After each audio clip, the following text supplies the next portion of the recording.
Nowadays, many arguments are made for excusing oneself of fulfilling their duties towards Allah and the religion of Allah Azza wa Jal.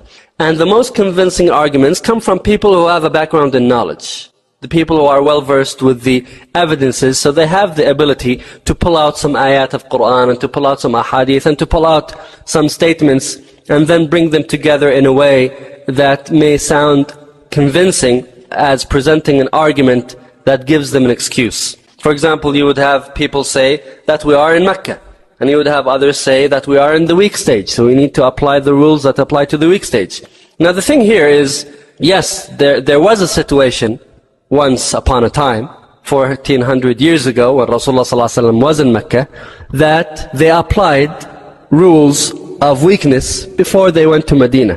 So a person may come today and say that we are in Mecca. So you go to that brother and tell him, well, fine, if you are in Mecca, then why don't you go to Medina? Rasulullah ﷺ, when he was in Mecca, he struggled to go to Medina. So if you are now in Mecca stage, why don't you struggle to go to the Medina stage? The thing is that he wouldn't want to. Why?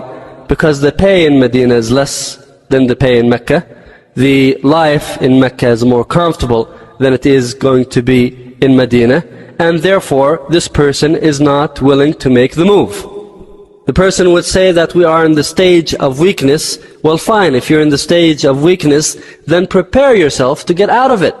But the thing is, you would find that person unwilling to prepare to get out of it, because he knows very well that the path to strength is a path that is paved with difficulty and sacrifice.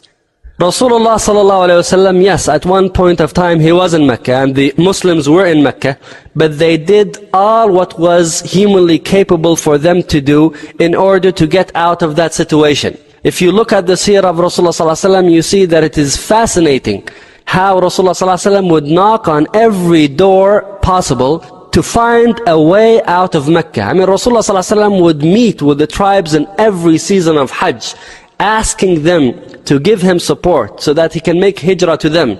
And when you do something once and twice and 3 times, and every time you get the same answer of rejection, you end up giving up. Rasulullah ﷺ never gave up, and he would do that year in and year out. And he would do that with first tribe, second tribe, third tribe, fourth tribe, fifth tribe, and never give up. Until eventually he met with the Ansar, and they are the ones who provided him with a base to spread the da'wah. So Rasulullah ﷺ was trying every avenue possible to get out of Mecca and go to Medina. He tried every avenue possible to get out of the stage of weakness into the stage of strength. So whoever today is saying that we are in Mecca, that person needs to get out of Mecca. And whoever is in a state of weakness needs to struggle to get out of that state of weakness. Otherwise, the ayah of Allah Azza wa Jal that would apply to them, where Allah Azza wa Jal says, وَلَوْ أَرَادُوا الْخُرُوجَ لَأَعَدُّوا لَهُ عُدَّةً. If they want to go out, they would have prepared to do so. But without any preparation, that means that a person is just paying lip service, and it is not true.